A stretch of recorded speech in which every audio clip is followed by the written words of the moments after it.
En las profundidades del invierno de 1959, 9 jóvenes alpinistas desaparecieron en las montañas de los Urales del norte.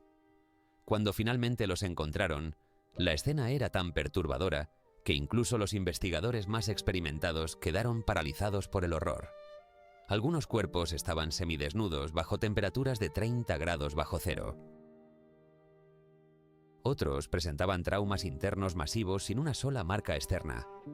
La tienda había sido cortada desde dentro, como si algo tan aterrador los hubiera obligado a huir descalzos hacia la muerte segura en la tormenta. Este no es un simple relato de supervivencia extrema. Es la historia de uno de los misterios más escalofriantes e inexplicables de la historia del alpinismo moderno. Un enigma que 66 años después sigue sin respuesta. El líder de esta expedición condenada era Igor Dyatlov, un estudiante de ingeniería de 23 años del Instituto Politécnico de los Urales. No era un principiante buscando aventuras. Dyatlov era un alpinista experimentado de categoría 3, la segunda clasificación más alta en el sistema soviético de certificación de montañismo. Había completado expediciones difíciles en el Sayán y los Urales, demostrando habilidades técnicas excepcionales y un liderazgo natural que inspiraba confianza absoluta. Su pasión por las montañas era tan profunda que dedicaba cada momento libre a planificar rutas más desafiantes, estudiando mapas topográficos hasta altas horas de la madrugada y perfeccionando su técnica con una disciplina casi obsesiva. Para esta expedición invernal, Dyatlov había reclutado a 8 compañeros igualmente experimentados, todos ellos alpinistas certificados con años de entrenamiento riguroso en condiciones extremas. Entre los miembros del grupo destacaban nombres que resonaban en los círculos de montañismo soviético. Zina Kolmogorova, de 22 años, era una alpinista consumada y estudiante de radioingeniería con múltiples expediciones exitosas en su historial. Rustem Slobodin, ingeniero de 23 años, había conquistado picos que aterrorizaban incluso a veteranos. Lyudmila Dubinina, de 21 años, era conocida por su resistencia sobrehumana y su capacidad para mantener la moral del grupo en las situaciones más desesperadas.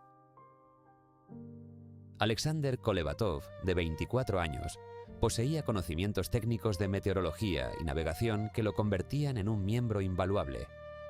Yuri Doroshenko y Yuri Krivonishenko, ambos de 24 años, eran considerados entre los mejores escaladores de su generación.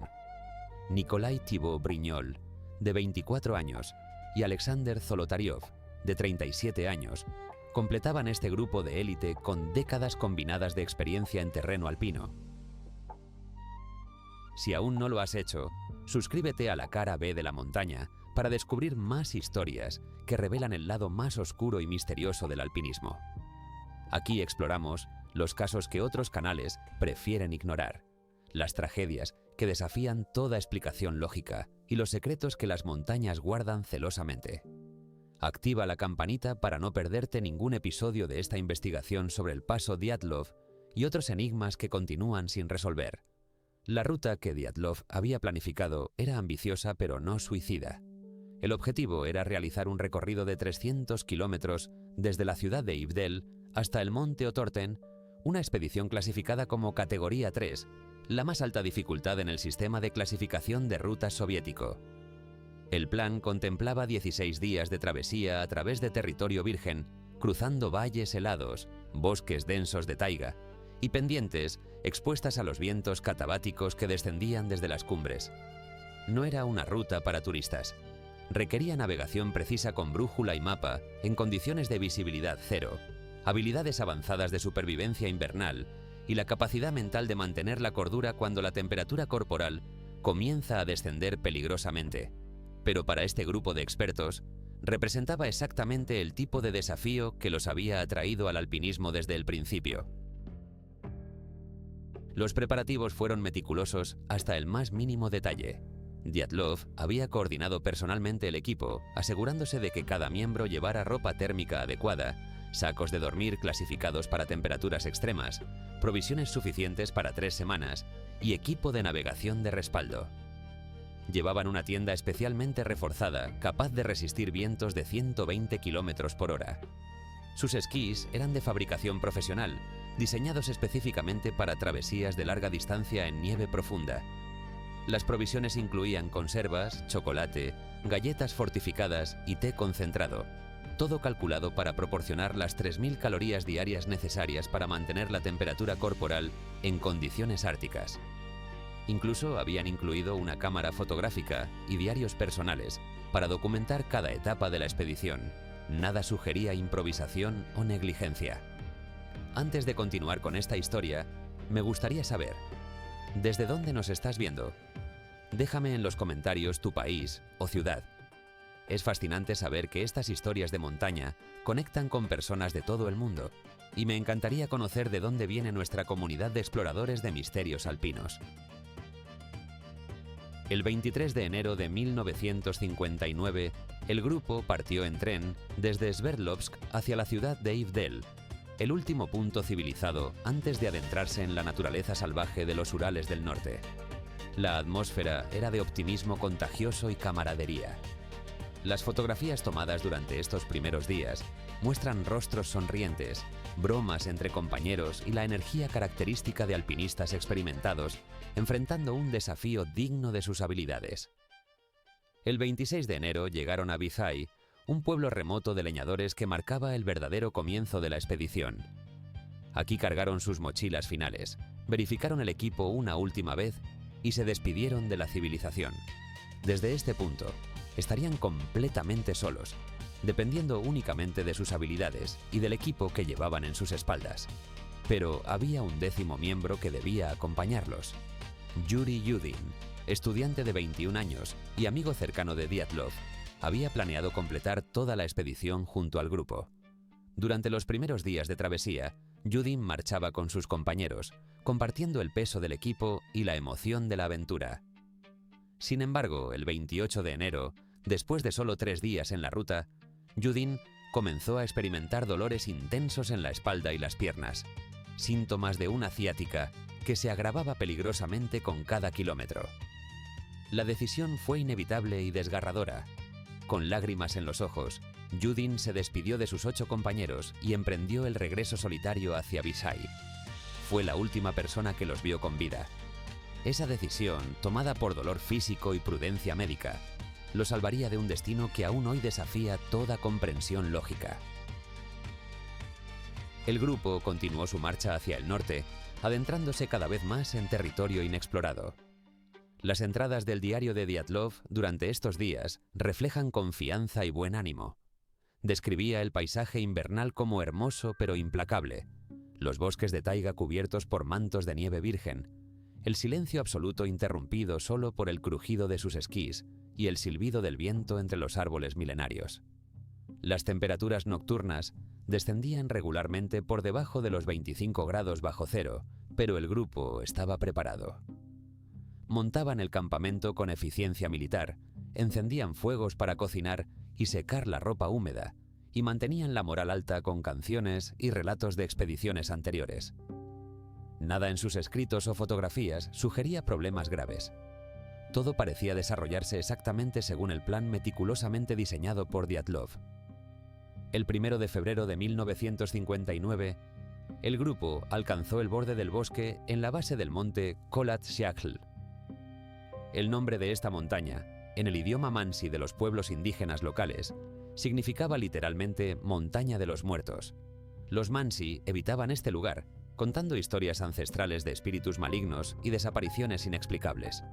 Pero para alpinistas soviéticos educados en el materialismo científico, estas eran solo supersticiones pintorescas de culturas primitivas. Dyatlov tomó la decisión de establecer un depósito de equipaje en el bosque, dejando provisiones y equipo no esencial para aligerar la carga durante el ascenso final. La última entrada de su diario, fechada ese mismo día, menciona que planean ascender la pendiente de Kholat Syakhl y establecer campamento en la ladera antes del anochecer. El tono es rutinario, casi aburrido. Solo otro día más en una expedición que transcurría sin incidentes dignos de mención. Nadie podía imaginar que en menos de 24 horas, algo tan incomprensible y aterrador ocurriría en esa ladera que obligaría a 9 alpinistas expertos a cortar su propia tienda desde dentro y huir descalzos hacia la muerte en la oscuridad helada de la noche ártica. ¿Qué pudo ser tan espantoso que preferir congelarse lentamente pareciera la mejor opción? La respuesta a esa pregunta sigue siendo uno de los enigmas más perturbadores de la historia moderna. La tarde del 1 de febrero de 1959 marcó el comienzo del fin.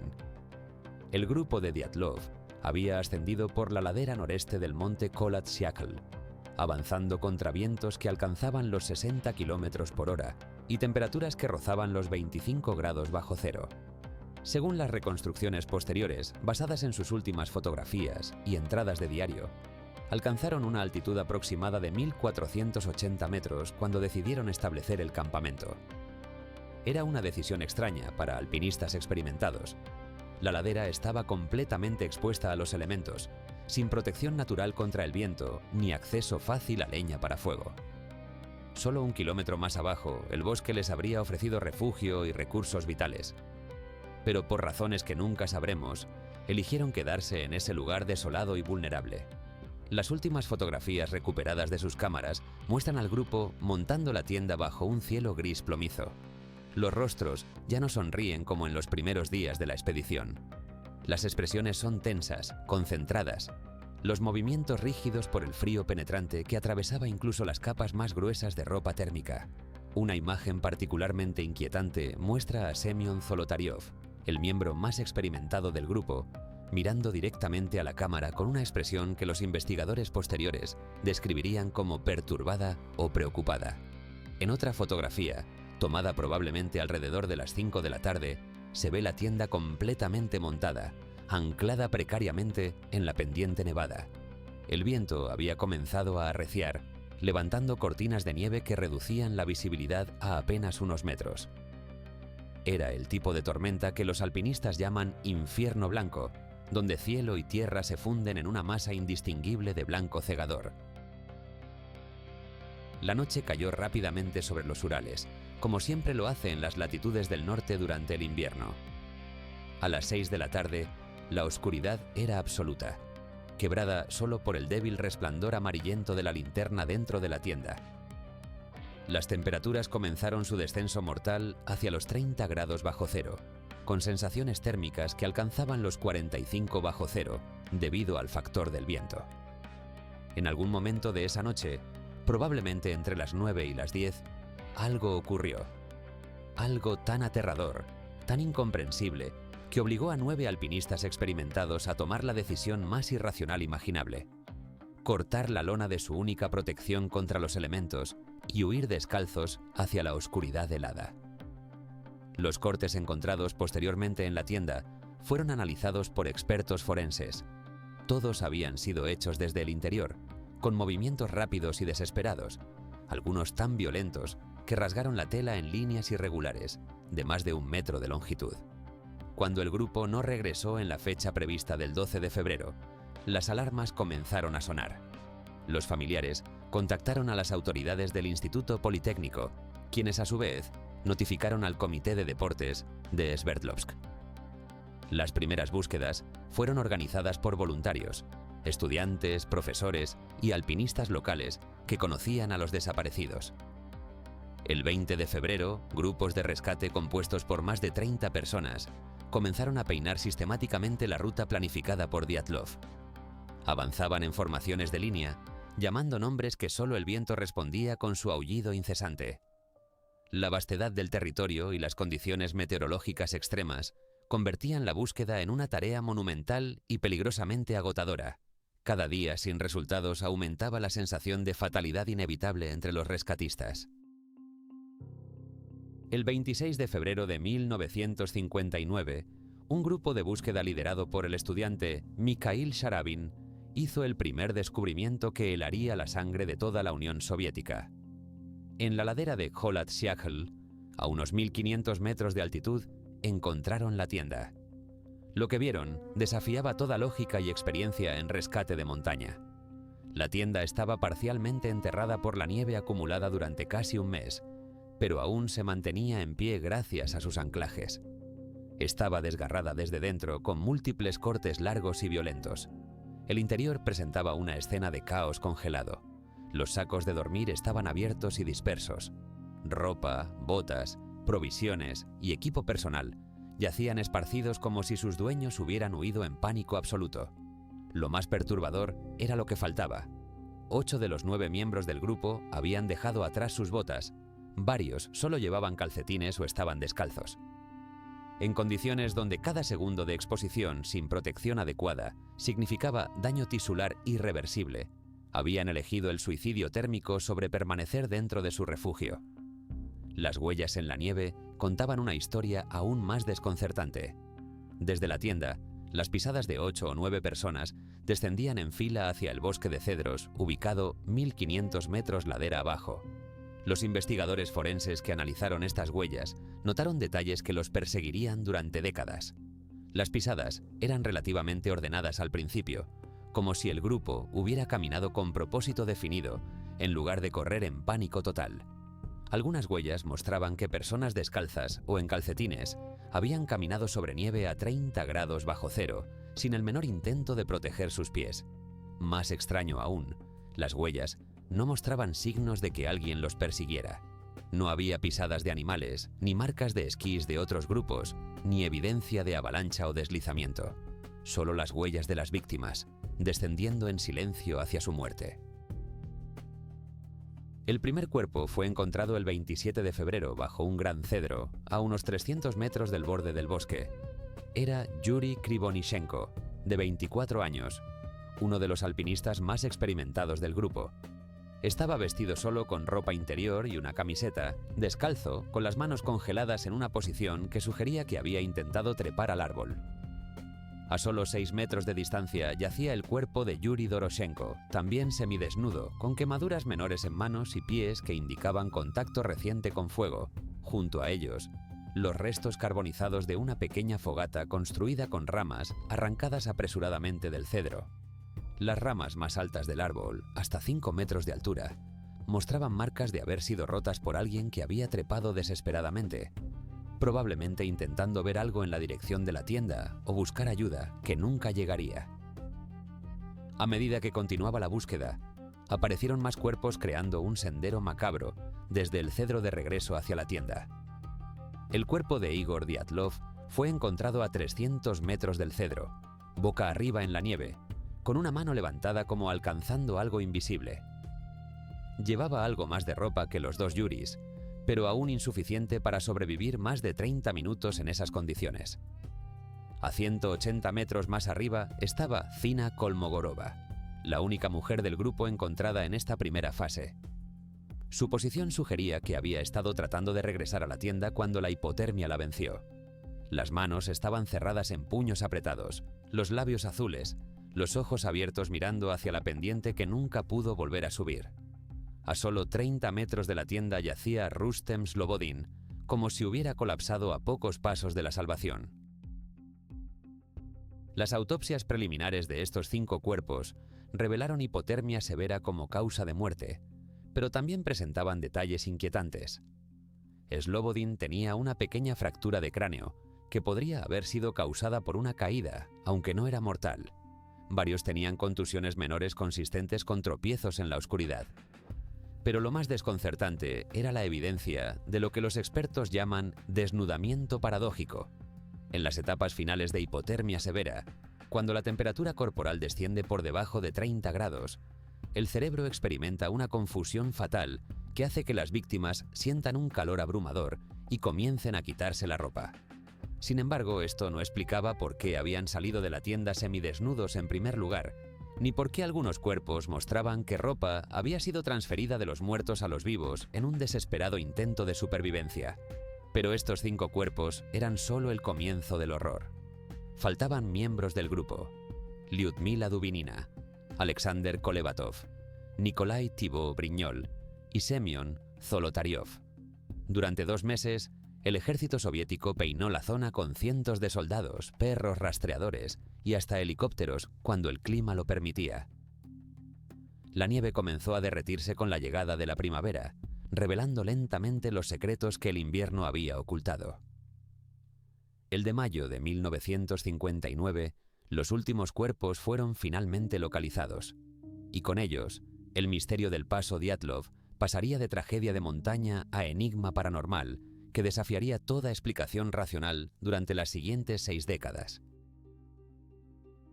El de mayo de 1959, cuando la nieve primaveral comenzaba a derretirse en los Urales, un equipo de búsqueda encontró algo que convertiría el incidente del paso Dyatlov de tragedia montañera en pesadilla forense. A 75 metros del cedro, donde habían aparecido los primeros cuerpos, bajo metros de nieve compactada en un barranco junto a un pequeño arroyo congelado, yacían los últimos miembros de la expedición: Lyudmila Dubinina, Alexander Kolevatov, Nikolai Thibault-Brignol y Semyon Zolotaryov habían construido algo parecido a un refugio improvisado usando ramas de cedro cortadas. Estaban mejor vestidos que los otros 5, llevando capas de ropa que claramente habían sido tomadas de los cuerpos de sus compañeros ya fallecidos. Pero las condiciones de estos cuerpos presentaban anomalías médicas tan grotescas y contradictorias que incluso los patólogos más experimentados de la Unión Soviética quedarían paralizados por la perplejidad absoluta. El doctor Boris Vozdrozhdeny, médico forense jefe asignado al caso, comenzó las autopsias con la expectativa de encontrar hipotermia como causa de muerte, quizás combinada con traumas menores por caídas en la oscuridad. Lo que encontró en su mesa de autopsias desafiaba décadas de experiencia médica y conocimiento anatómico. Lyudmila Dubinina, la joven alpinista de 21 años conocida por su resistencia sobrehumana, presentaba fracturas masivas en las costillas. No eran fracturas simples o aisladas. Eran roturas bilaterales múltiples, 6 costillas en el lado derecho, 5 en el izquierdo, todas fracturadas en el mismo patrón simétrico que sugería una fuerza de impacto monumental aplicada directamente sobre el tórax. Semyon Zolotaryov, el miembro más experimentado del grupo a sus 37 años, tenía un patrón idéntico de fracturas costales, 5 costillas rotas en múltiples puntos del lado derecho. Nikolai Thibault-Brignol presentaba una fractura deprimida masiva en el cráneo temporal que había hundido el hueso varios centímetros hacia el cerebro. Pero lo verdaderamente incomprensible no eran las fracturas en sí mismas, sino la ausencia total de lesiones externas correspondientes. En medicina forense existe un principio fundamental. Traumas internos de esta magnitud siempre dejan marcas visibles en la superficie.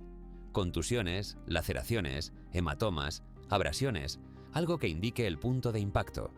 Sin embargo, la piel de estos cuerpos estaba extrañamente intacta, sin los moretones masivos que deberían acompañar fracturas de esta severidad. El doctor Vozdrozhdeny escribió en su informe oficial una frase que se convertiría en icónica. Estas fracturas son comparables a las que se observan en víctimas de accidentes automovilísticos de alta velocidad o caídas desde grandes alturas. Calculó que la fuerza necesaria para causar este tipo de daño interno sería equivalente a un impacto de 1 tonelada métrica aplicada sobre el pecho. ¿Qué en la montaña podría generar semejante fuerza sin dejar marcas externas? Los hallazgos se volvieron aún más perturbadores cuando el doctor examinó los tejidos blandos. A Lyudmila Dubinina le faltaba la lengua completa, extraída desde la raíz junto con el piso de la cavidad oral y parte del tejido del cuello. Los ojos habían desaparecido completamente, dejando cuencas vacías que miraban hacia la nada. Alexander Kolevatov también carecía de ojos y presentaba daños extensos en los tejidos faciales blandos. Las explicaciones convencionales sugerían descomposición post-mortem o actividad de carroñeros, pero los cuerpos habían estado congelados sólidos durante meses bajo metros de nieve, condiciones que deberían haber preservado perfectamente los tejidos blandos. Además, la forma precisa de las extracciones sugería algo más deliberado que el desgarramiento casual de animales hambrientos. Los bordes de los tejidos faltantes eran demasiado limpios, demasiado quirúrgicos para ser explicados por depredación natural. Las autopsias revelaron otro detalle imposible de ignorar: hemorragia interna masiva. Dubinina y Zolotaryov tenían litros de sangre acumulada en sus cavidades torácicas, resultado directo de las fracturas costales que habían perforado órganos vitales. El corazón de Dubinina estaba lleno de sangre coagulada, indicando que había vivido varios minutos después del trauma, su corazón bombeando frenéticamente mientras los pulmones colapsados luchaban por cada respiración. Este detalle era médicamente significativo porque confirmaba que las lesiones no habían ocurrido post-mortem. Estos alpinistas habían sufrido traumas catastróficos mientras aún estaban vivos, probablemente conscientes del horror de sus propios cuerpos destruyéndose desde dentro. La agonía debe haber sido indescriptible, cada intento de respirar enviando ondas de dolor insoportable a través de costillas rotas que se clavaban en pulmones desgarrados. Cuando los resultados de las pruebas radiológicas llegaron al laboratorio forense de Sverdlovsk, agregaron una capa completamente nueva de misterio al caso. Las muestras de tejido y ropa de algunos cuerpos, particularmente las prendas usadas por Dubinina, Kolevatov y Zolotaryov, mostraban niveles detectables de contaminación radiactiva. No era radiación de fondo natural ni contaminación accidental de fuentes industriales comunes. Los niveles eran significativamente elevados, suficientes para requerir documentación oficial y protocolos de manejo especial. Un suéter marrón recuperado del cuerpo de Dubinina registraba niveles de radiactividad beta que excedían los límites normales en un 400%. Los pantalones de Kolevatov mostraban contaminación similar. El origen de esta radiación nunca fue explicado satisfactoriamente en los informes oficiales, aunque se especuló con todo, desde pruebas de armas nucleares soviéticas hasta accidentes industriales en instalaciones secretas. El Dr. Bodrozdeny convocó una consulta con especialistas en traumatología, físicos nucleares y expertos militares para intentar encontrar una explicación coherente. Las sesiones se extendieron durante semanas, mientras los mejores cerebros científicos de la región analizaban cada dato, fotografía y muestra de tejido. Un especialista en balística sugirió que las fracturas podrían ser consistentes con una onda expansiva de explosión, pero la ausencia de quemaduras, perforación de proyectiles o fragmentación descartaba armamento convencional. Un geólogo propuso que las lesiones podrían ser causadas por una avalancha o deslizamiento de rocas, pero las fracturas simétricas bilaterales y la ausencia de aplastamiento completo del cuerpo contradecían esta teoría. Un médico militar mencionó armas sónicas experimentales capaces de generar traumas internos sin daño externo, pero admitió que tal tecnología estaba décadas alejada de ser operacional, incluso para los programas más secretos de la Unión Soviética. Lo que hacía el caso absolutamente único en los anales de la medicina forense soviética era la combinación imposible de factores. No era un solo misterio, sino una constelación de anomalías que se contradecían entre sí. Alpinistas experimentados habían cortado su tienda desde dentro y huido en ropa interior hacia temperaturas letales. Habían caminado ordenadamente más de 1 kilómetro sin signos de pánico total. Algunos habían construido una fogata y trepado árboles mientras otros morían de hipotermia. Habían sobrevivido lo suficiente para llegar a un barranco y construir un refugio improvisado, solo para sufrir traumas masivos que requerían fuerzas equivalentes a colisiones vehiculares. Algunos cuerpos mostraban contaminación radiactiva inexplicable. Tejidos blandos habían sido removidos de formas que desafiaban tanto la descomposición natural como la depredación animal. Cada pieza de evidencia contradecía a las otras, creando un rompecabezas donde las piezas simplemente no encajaban sin importar cómo se reorganizaran. Los familiares de las víctimas, cuando finalmente se les permitió ver los informes forenses altamente censurados, quedaron devastados no solo por la pérdida, sino por la incomprensibilidad absoluta de cómo habían muerto sus seres queridos. La madre de Lyudmila Dubinina, al enterarse del estado del cuerpo de su hija, colapsó y tuvo que ser hospitalizada por shock traumático. El padre de Igor Dyatlov exigió respuestas que ningún oficial podía proporcionar, golpeando escritorios en oficinas gubernamentales, mientras gritaba que su hijo era demasiado experimentado para morir de simple hipotermia. Yuri Yudin, el único superviviente que había abandonado la expedición por dolor de espalda, fue interrogado repetidamente por investigadores que buscaban desesperadamente cualquier pista sobre tensiones grupales, problemas psicológicos o planes ocultos. Yudin solo podía repetir lo mismo. Eran alpinistas profesionales, experimentados, racionales, y algo en esa montaña los aterrorizó tanto que prefirieron morir congelados antes que enfrentarlo. El 28 de mayo de 1959, el fiscal Lev Ivanov cerró oficialmente la investigación con una conclusión que sería ridiculizada durante décadas. Los miembros de la expedición murieron debido a una fuerza natural irresistible que no pudieron superar. No se mencionaba qué fuerza exactamente. No se explicaban las fracturas imposibles, la radiación, los tejidos faltantes o el pánico que los obligó a huir de su refugio. El expediente fue clasificado como secreto de Estado y almacenado en archivos que permanecerían sellados durante 30 años. Pero el silencio oficial solo alimentó las teorías, cada una más inquietante que la anterior, sobre qué realmente había atacado a 9 alpinistas en las laderas oscuras del Monte de los Muertos. Cuando el fiscal Lev Ivanov cerró oficialmente el caso del paso Dyatlov en mayo de 1959, lo hizo bajo presión directa desde Moscú. No era simplemente el cierre rutinario de una investigación de montaña. Era el entierro deliberado de un enigma que amenazaba con exponer secretos que el gobierno soviético no estaba dispuesto a revelar. La explicación oficial entregada a los familiares y al público fue deliberadamente vaga: muerte causada por una fuerza elemental irresistible. No se mencionaban detalles específicos sobre qué fuerza exactamente, ni por qué alpinistas experimentados habían sucumbido a ella de formas tan grotescas y contradictorias. Durante las décadas siguientes, investigadores independientes, periodistas y familiares de las víctimas intentarían llenar los vacíos con teorías que oscilaban entre la ciencia rigurosa y la especulación más extrema. Pero las teorías oficiales del gobierno soviético siempre permanecieron en el centro del debate, no por su credibilidad, sino por sus inconsistencias flagrantes con la evidencia física. La primera explicación oficial propuesta por las autoridades soviéticas fue la hipótesis de la avalancha. Según esta teoría, una avalancha nocturna habría golpeado la tienda mientras el grupo dormía, causando pánico instantáneo y obligándolos a cortar la lona para escapar del peso aplastante de la nieve. Los investigadores gubernamentales argumentaban que esto explicaba las fracturas masivas encontradas en los cuerpos del barranco. La presión de toneladas de nieve compactada habría generado las fuerzas necesarias para romper costillas y cráneos. La hipotermia subsecuente explicaría las muertes de los otros 5 miembros. En la superficie parecía una explicación racional que encajaba con accidentes de montaña documentados en otras partes del mundo. Sin embargo, esta teoría colapsaba bajo el más mínimo escrutinio cuando se confrontaba con los hechos reales del caso. Los expertos en avalanchas contratados para evaluar el sitio encontraron inconsistencias fundamentales que demolían la hipótesis oficial.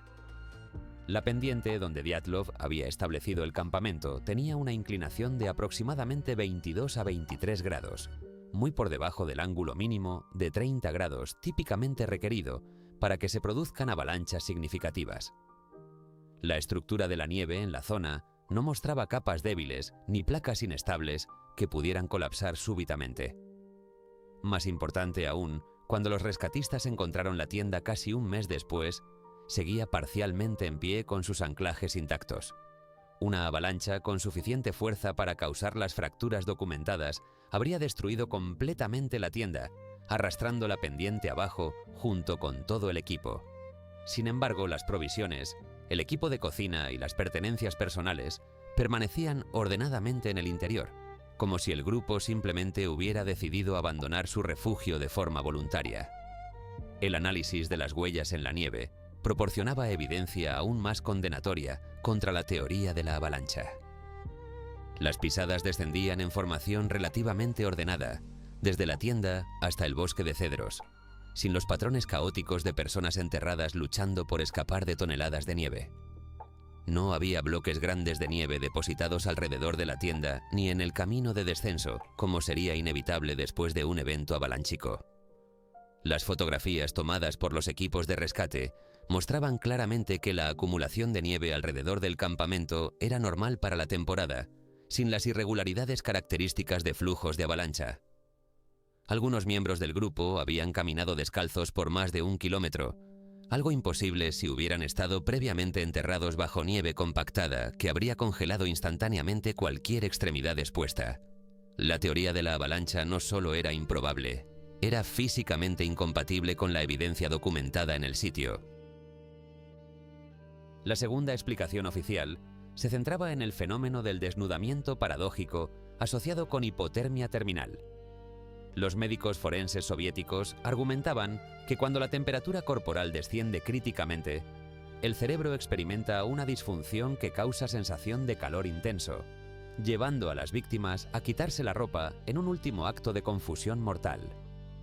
Esta teoría explicaba por qué varios cuerpos fueron encontrados semidesnudos en condiciones donde la ropa era literalmente la diferencia entre vida y muerte. El desnudamiento paradójico es un fenómeno médico real, documentado en casos de hipotermia alrededor del mundo, y los investigadores soviéticos lo presentaban como la clave para entender el comportamiento aparentemente irracional del grupo. Sin embargo, esta explicación ignoraba convenientemente el hecho crítico de que el grupo había salido de la tienda ya semidesnudo, antes de que la hipotermia pudiera haber progresado a etapas terminales. Los registros médicos mostraban que las temperaturas corporales necesarias para inducir desnudamiento paradójico están típicamente por debajo de 30 grados Celsius, un estado que requiere horas de exposición progresiva al frío. El grupo de Dyatlov había cortado la tienda y huido en los primeros minutos de lo que fuera que los aterrorizara, mucho antes de que la hipotermia pudiera haber afectado su juicio de forma tan dramática. Además, el desnudamiento paradójico no explicaba las fracturas masivas encontradas en cuerpos, ni la radiación detectada en la ropa, ni la remoción de tejidos blandos como lenguas y ojos. Era una teoría que explicaba un síntoma secundario, mientras ignoraba completamente las causas primarias que habían iniciado la cadena de eventos fatales. Los críticos señalaban que el gobierno soviético estaba enfocándose deliberadamente en los aspectos más mundanos del caso para desviar atención de las anomalías verdaderamente inquietantes. Una teoría más siniestra comenzó a circular en círculos militares y fue parcialmente reconocida décadas después. Pruebas de armamento experimental soviético. Los Urales del Norte eran una región militarmente sensible, donde el ejército soviético realizaba pruebas de misiles, armas químicas y tecnología militar avanzada. Varios testigos de la región, incluyendo otro grupo de alpinistas acampados a 50 kilómetros al sur esa misma noche, reportaron haber visto esferas brillantes de color naranja moviéndose erráticamente en el cielo sobre las montañas. Estos avistamientos fueron documentados oficialmente, pero rápidamente clasificados como secreto de Estado. La hipótesis sugería que el grupo de Dyatlov podría haber sido víctima accidental de una prueba militar que salió catastróficamente mal. Quizás un misil desviado, una fuga de agentes nerviosos o una explosión de arma experimental habría causado el pánico que los obligó a huir de la tienda. Los niveles de radiación detectados en algunas prendas parecían apoyar esta teoría de intervención militar. En la era de la Guerra Fría, la Unión Soviética estaba desarrollando agresivamente todo tipo de armamento exótico, desde armas radiológicas hasta dispositivos de pulso electromagnético. El hecho de que la investigación fuera cerrada abruptamente desde Moscú, que los expedientes permanecieran clasificados durante 30 años y que testigos civiles fueran amenazados para mantener silencio, sugería un encubrimiento gubernamental de proporciones masivas. Sin embargo, esta teoría también tenía problemas fundamentales. Los patrones de lesiones no coincidían con ningún armamento conocido de la época. Las fracturas internas sin daño externo no eran consistentes con explosiones, radiación o agentes químicos. Y si el ejército soviético hubiera estado involucrado, habrían recuperado los cuerpos inmediatamente para ocultar la evidencia, no permitir una búsqueda civil prolongada que expuso las anomalías al escrutinio público. El fiscal Lev Ivanov, quien dirigió la investigación original, mantendría silencio sobre los detalles del caso durante décadas. No fue hasta 1990, después del colapso de la Unión Soviética, que finalmente habló públicamente en una entrevista que electrificaría a los investigadores del misterio de Dyatlov. Ivanov reveló que había sido presionado directamente por funcionarios del Partido Comunista y oficiales militares de alto rango para cerrar la investigación y clasificar todos los hallazgos. Mencionó específicamente que había evidencia fotográfica de las esferas luminosas naranja, que múltiples testigos habían reportado actividad militar inusual en la región durante enero y febrero de 1959 y que los niveles de radiación en la ropa eran significativamente más altos de lo que se había admitido públicamente. Ivanov insinuaba, sin declararlo explícitamente, que el gobierno soviético sabía exactamente qué había matado al grupo de Dyatlov pero había decidido que esa verdad era demasiado peligrosa para ser revelada. Los expedientes del caso, cuando finalmente fueron desclasificados parcialmente en 1993, mostraron páginas faltantes, secciones completamente redactadas y testimonios de testigos que habían sido eliminados del registro oficial. Las fotografías tomadas por los miembros del grupo en sus últimas horas mostraban secuencias extrañas. En varios rollos, los últimos frames estaban sobreexpuestos o mostraban manchas de luz que no podían ser explicadas por fallos de la cámara. Una imagen particularmente inquietante, conocida como el frame número 30 y del rollo de Krivonishenko, mostraba lo que parecía ser una figura brillante entre los árboles, aunque los expertos debatían si era simplemente un artefacto fotográfico o evidencia de algo más.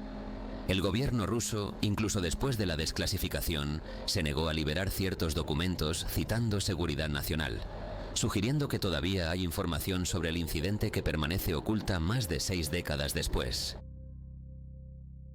La conclusión inevitable era que las teorías oficiales no eran verdaderos intentos de explicar lo sucedido, sino cortinas de humo diseñadas para satisfacer la curiosidad pública mientras ocultaban verdades más incómodas. Ninguna explicación gubernamental podía reconciliar todos los hechos: la huida inexplicable de la tienda, las fracturas imposibles, la radiación, los tejidos faltantes, los testimonios suprimidos y el encubrimiento masivo. Décadas después del cierre oficial del caso, el enigma permanecía tan impenetrable como siempre, empujando a investigadores hacia teorías cada vez más extraordinarias en su búsqueda de respuestas que el gobierno soviético se había negado a proporcionar. Mientras el gobierno soviético se aferraba desesperadamente a explicaciones convencionales de avalanchas e hipotermia, una corriente subterránea de testimonios inquietantes amenazaba con desmoronar toda la narrativa oficial. Testigos que habían estado en la región de los Urales durante enero y febrero de 1959 comenzaron a hablar en voz baja sobre fenómenos que desafiaban toda racionalidad. Esferas luminosas del tamaño de lunas pequeñas flotando sobre las montañas. Luces naranjas brillantes, moviéndose con inteligencia aparente a través del cielo nocturno. Sonidos atronadores que hacían vibrar el suelo sin ninguna fuente visible. Los investigadores oficiales descartaban estos relatos como histeria colectiva o confusión con fenómenos naturales. Pero cuando múltiples grupos de testigos independientes reportaban observaciones idénticas, desde ubicaciones separadas por decenas de kilómetros, el descarte casual se volvía cada vez más difícil de sostener. El testimonio más impactante provino de otro grupo de alpinistas liderado por Yuri Blinov, que había establecido su campamento aproximadamente 50 kilómetros al sur del paso Dyatlov la noche del 1 al 2 de febrero. Blinov y sus compañeros estaban preparándose para dormir cuando el cielo nocturno súbitamente se iluminó con un resplandor naranja intenso. Según sus declaraciones posteriores, observaron una esfera brillante del tamaño aparente de una luna llena, moviéndose lentamente desde el horizonte sur hacia el norte, exactamente en dirección al monte Kholat-Shachel. La esfera no seguía una trayectoria balística normal como un meteoro o satélite. Se movía con cambios de dirección deliberados, acelerando y desacelerando, de formas que desafiaban la física conocida. El fenómeno duró entre 15 y 20 minutos antes de desvanecerse gradualmente en la oscuridad. Los miembros del grupo documentaron la observación en sus diarios personales esa misma noche, proporcionando uno de los testimonios más creíbles de actividad anómala en la región. Pero el grupo de Blinov no eran los únicos testigos. Georgi Atmanaki, un geólogo trabajando en una estación meteorológica a 150 kilómetros al oeste, reportó haber visto múltiples esferas luminosas durante las primeras semanas de febrero. Describía las luces como compuestas de un brillo interno que pulsaba con intensidad variable, dejando estelas brillantes en el cielo mientras se desplazaban.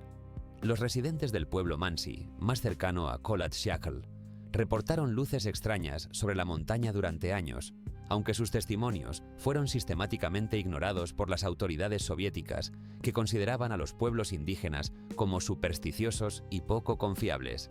Sin embargo, cuando técnicos militares soviéticos, geólogos entrenados y alpinistas experimentados comenzaron a reportar fenómenos idénticos, el patrón se volvía imposible de descartar como simple folclore o imaginación colectiva.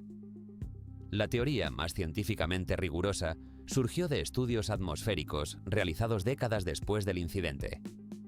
Investigadores propusieron que el grupo de Dyatlov podría haber sido víctima de un fenómeno meteorológico raro, pero documentado, conocido como viento catabático, generador de infrasonidos.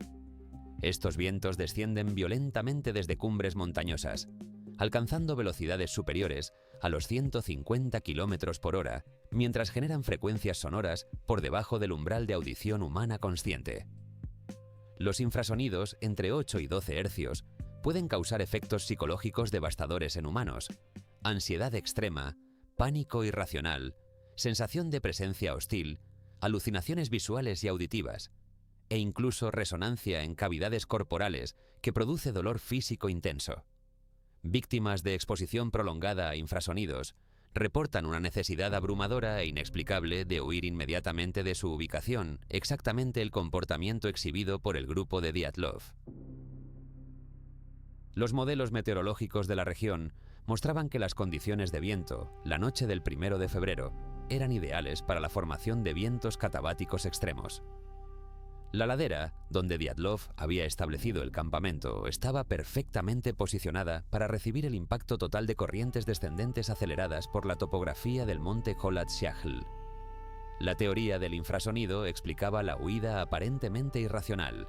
El grupo no estaba huyendo de nada visible o tangible, sino de un terror psicológico inducido por frecuencias sonoras que su cerebro no podía procesar conscientemente, pero que generaban respuestas de pánico primitivas e irresistibles. Experimentos posteriores demostraron que exposición a infrasonidos de alta intensidad puede causar resonancia en los globos oculares, creando alucinaciones visuales de sombras, figuras o luces que no existen físicamente. ¿Había visto el grupo algo que no estaba realmente allí? ¿Algo tan aterrador que preferían morir congelados antes que permanecer expuestos a ello? Pero la teoría del infrasonido, por elegante que fuera, no explicaba las fracturas masivas encontradas en cuerpos. No explicaba la radiación en la ropa. No explicaba los tejidos blandos removidos quirúrgicamente. No explicaba por qué algunos miembros del grupo sobrevivieron lo suficiente para construir una fogata y un refugio improvisado si estaban experimentando pánico psicológico total.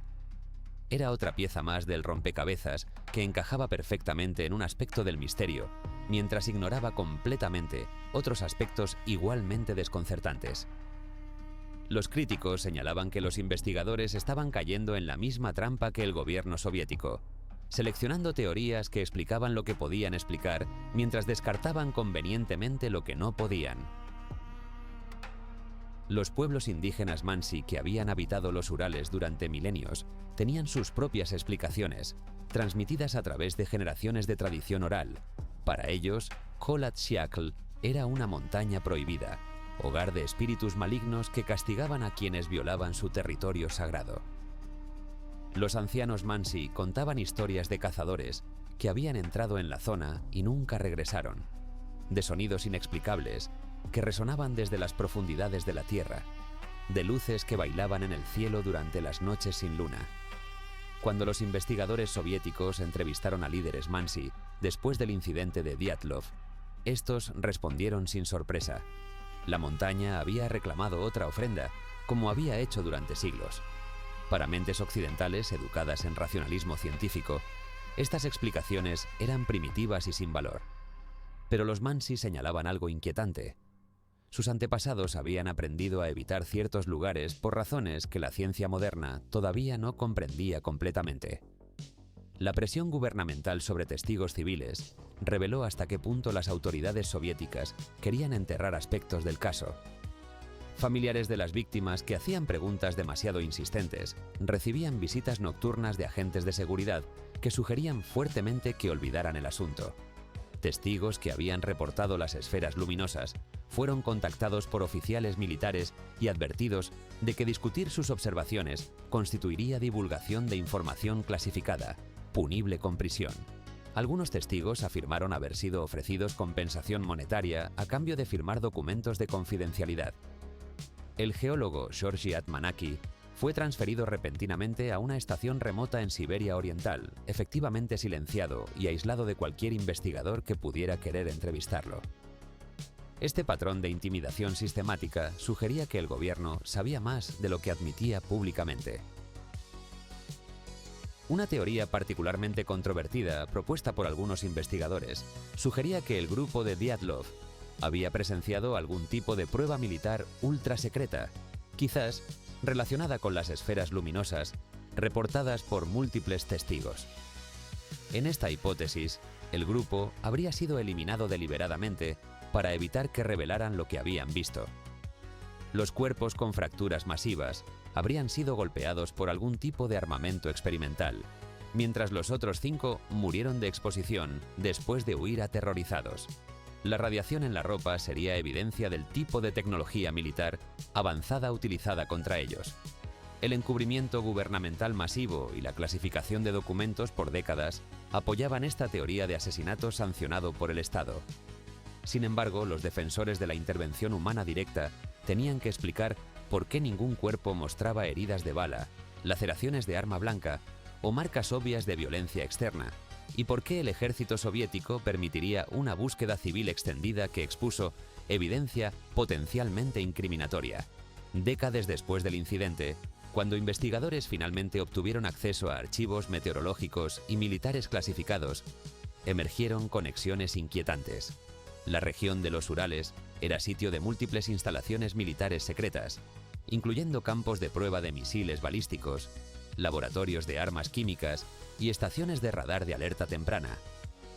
Los registros mostraban actividad militar inusualmente alta durante enero y febrero de 1959, aunque los detalles específicos permanecían redactados.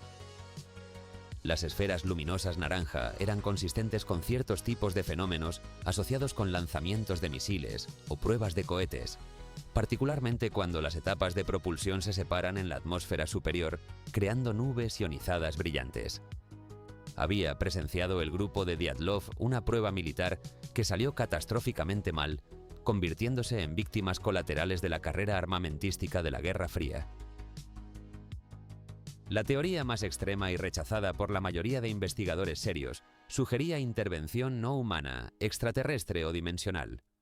Los proponentes señalaban las esferas luminosas inteligentemente controladas, las lesiones imposibles sin daño externo, la radiación inexplicable y el encubrimiento masivo como evidencia de un encuentro con tecnología más allá de la capacidad humana de 1959.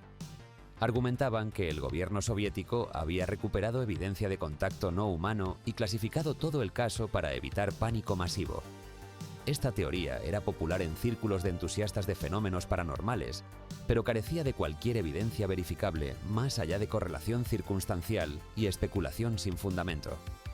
Sin embargo, su persistencia en la cultura popular demostraba hasta qué punto el caso Dyatlov había trascendido la investigación racional para convertirse en leyenda moderna, un receptáculo para todos los miedos humanos sobre lo desconocido e inexplicable. Lo que todas estas teorías prohibidas compartían era un reconocimiento implícito. Las explicaciones convencionales eran inadecuadas.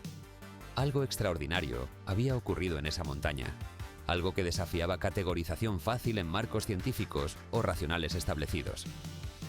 Ya fueran fenómenos atmosféricos raros, tecnología militar experimental, encuentros con fuerzas no comprendidas o simplemente una concatenación imposible de circunstancias desafortunadas, el incidente del paso Dyatlov permanecía como recordatorio de los límites del conocimiento humano. Había lugares en la Tierra, eventos en la historia, donde la certeza se disolvía en misterio y las respuestas definitivas permanecían eternamente fuera de alcance. Han transcurrido 66 años desde aquella noche de febrero de 1959, cuando 9 alpinistas experimentados desaparecieron en las laderas heladas del monte Kholat Shahel. 66 años de investigaciones, teorías, debates y controversias que han convertido el incidente del paso Dyatlov en el misterio de montaña más famoso y perturbador de la historia moderna. Cada década trae nuevas generaciones de investigadores que revisan la evidencia con ojos frescos, aplicando tecnologías modernas a datos forenses de la era soviética. buscando respuestas definitivas que siguen eludiendo incluso a los expertos más dedicados. El caso se ha convertido en algo más que un enigma sin resolver. Es un fenómeno cultural, un espejo oscuro, donde cada generación proyecta sus propios miedos sobre lo desconocido, lo inexplicable, los límites de la fragilidad humana, frente a fuerzas que no comprendemos completamente. En 2019, 60 años después de la tragedia, el gobierno ruso finalmente reabrió oficialmente la investigación bajo presión de familiares sobrevivientes y activistas por la transparencia. La Fiscalía General asignó un equipo de investigadores modernos equipados con tecnología que ni siquiera existía en 1959, modelado tridimensional por computadora, análisis forense avanzado de ADN, simulaciones meteorológicas de alta precisión y reconstrucción digital de la escena del crimen. El equipo pasó meses revisando cada documento, fotografía y pieza de evidencia física que había sobrevivido décadas de archivado descuidado. Realizaron expediciones al sitio original, utilizando drones y georradar para mapear el terreno con precisión milimétrica. Consultaron con expertos internacionales en avalanchas, medicina forense, física atmosférica y psicología del pánico en situaciones extremas. La conclusión oficial anunciada en julio de 2020 fue controversial y profundamente insatisfactoria para muchos: avalancha retardada. Según esta nueva teoría oficial, una mini avalancha o colapso de cornisa de nieve habría golpeado la tienda horas después de que el grupo se durmiera. La presión repentina, pero no masiva, habría causado pánico y confusión en la oscuridad total, llevando al grupo a cortar la tienda para escapar de lo que percibían como amenaza mortal inmediata. Una vez afuera, desorientados y en shock, habrían descendido hacia el bosque buscando refugio. Los con fracturas masivas habrían caído posteriormente en el barranco donde fueron encontrados, golpeándose contra rocas cubiertas por nieve que actuaron como martillos naturales. La hipotermia y el desnudamiento paradójico explicarían el resto. Los investigadores utilizaron modelos computacionales sofisticados para demostrar que una avalancha específica de baja velocidad podría teóricamente causar las fracturas observadas sin dejar marcas externas visibles. Presentaron simulaciones de alta calidad que mostraban exactamente cómo cada pieza de evidencia encajaba perfectamente en este escenario revisado de avalancha. Pero la comunidad de investigadores independientes y familiares de las víctimas rechazaron esta conclusión casi unánimemente. Señalaban que la teoría de 2020 sufría los mismos problemas fundamentales que la teoría original de avalancha de 1959. La pendiente era demasiado baja, no había evidencia de depósitos de nieve consistentes con avalancha, la tienda permanecía parcialmente intacta y las huellas mostraban descenso ordenado en lugar de huida caótica. Los modelos computacionales eran impresionantes, pero requerían parámetros tan específicos y poco probables que básicamente asumían la conclusión que pretendían demostrar. Más importante aún, la nueva teoría oficial ignoraba completamente la radiación en la ropa, los tejidos blandos faltantes, los testimonios de luces extrañas y el encubrimiento gubernamental documentado. Era otro intento de cerrar el caso con una explicación convencional que dejaba demasiadas preguntas sin respuesta. Yuri Yudin, el 10º miembro del grupo que había abandonado la expedición por dolor de espalda 3 días antes del desastre, vivió el resto de su vida atormentado por la culpa del sobreviviente. En entrevistas realizadas a lo largo de décadas, Yudin describía cómo cada día despertaba pensando en sus 9 amigos que habían continuado hacia la montaña, mientras él regresaba a la seguridad de la civilización. Se preguntaba obsesivamente si su presencia habría cambiado algo, si sus habilidades como ingeniero habrían ayudado al grupo a tomar decisiones diferentes esa noche fatal. Yudin se convirtió en el guardián no oficial de la memoria del grupo, dando entrevistas, escribiendo artículos y luchando contra los intentos gubernamentales de minimizar o distorsionar lo que había sucedido. Mantenía contacto cercano con las familias de las víctimas, especialmente con los padres envejecidos de Igor Dyatlov, que nunca dejaron de buscar respuestas sobre cómo había muerto su hijo brillante y talentoso. En una de sus últimas entrevistas antes de su muerte en 2012 a los 80 años de edad, Yudin hizo una declaración que resonó profundamente con todos los que habían seguido el caso durante décadas. Dijo que después de 53 años pensando en lo que había sucedido esa noche, había llegado a una conclusión inquietante. Quizás nunca sabremos la verdad completa porque la verdad es tan extraordinaria que desafía nuestra capacidad de comprenderla con los marcos racionales que usamos para entender el mundo. Judin sugería que algunos eventos trascienden la explicación, que hay lugares y circunstancias donde las leyes de la naturaleza tal como las entendemos parecen operar de formas diferentes o donde múltiples factores convergen de maneras tan improbables que parecen imposibles. No estaba sugiriendo intervención sobrenatural necesariamente, sino reconociendo humildemente los límites del conocimiento humano cuando se confronta con lo verdaderamente anómalo. El legado del grupo de Dyatlov ha trascendido completamente su tragedia original. Se han escrito docenas de libros analizando cada aspecto del caso, desde perspectivas que van desde la investigación forense rigurosa hasta la especulación paranormal más extrema. Documentales, películas de ficción, podcasts y series de televisión han explorado el misterio para audiencias globales, fascinadas por esta historia de jóvenes talentosos destruidos por algo incomprensible. El paso Dyatlov se ha convertido en referencia cultural para cualquier misterio que desafía explicación fácil, un sinónimo de lo inexplicable. Grupos de alpinistas modernos realizan expediciones al monte Kholat Syakhl, específicamente para pararse en el sitio donde ocurrió la tragedia, fotografiando el terreno y tratando de sentir alguna conexión con los eventos de esa noche de febrero, de hace más de 6 décadas. Pero, más allá de la fascinación cultural y el misterio sin resolver, el incidente del paso Dyatlov nos revela verdades fundamentales sobre la naturaleza humana y nuestro lugar en el mundo natural. Nos recuerda que incluso en el siglo XXI, con toda nuestra tecnología avanzada, satélites de comunicación y equipos de supervivencia de última generación, seguimos siendo fundamentalmente vulnerables cuando entramos en territorios salvajes remotos. Las montañas no negocian, no perdonan errores y no revelan sus secretos fácilmente. El grupo de Dyatlov eran expertos, no turistas desinformados.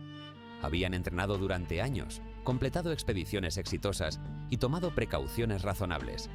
Y aún así, algo en esa montaña los destruyó completamente. Esa realidad debería generar humildad en todos los que nos aventuramos en espacios salvajes, recordándonos que la naturaleza opera según sus propias reglas indiferentes a nuestros planes y preparación. El caso también nos confronta con nuestra necesidad psicológica desesperada de explicaciones definitivas y cierre narrativo. Queremos que cada misterio tenga una solución clara, cada tragedia una causa identificable que podamos entender y potencialmente prevenir en el futuro. Pero el universo no nos debe explicaciones ordenadas.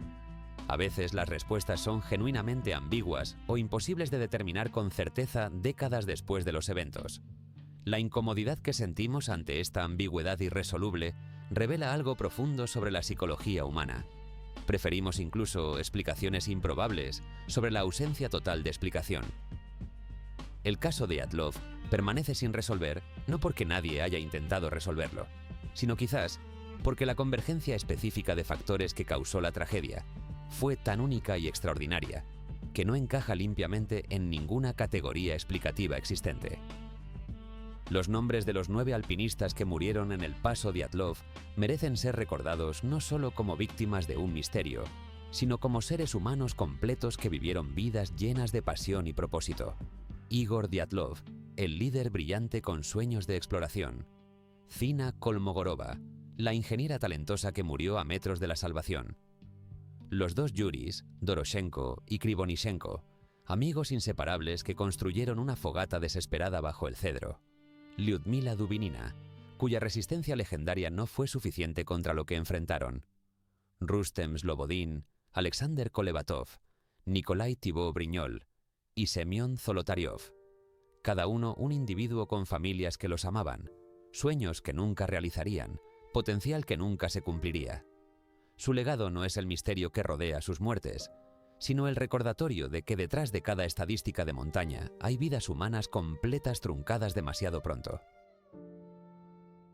Si esta historia del paso Dyatlov te ha impactado tanto como a nosotros, no olvides suscribirte a La Cara B de la Montaña, donde continuamos explorando los misterios más oscuros y fascinantes del alpinismo mundial.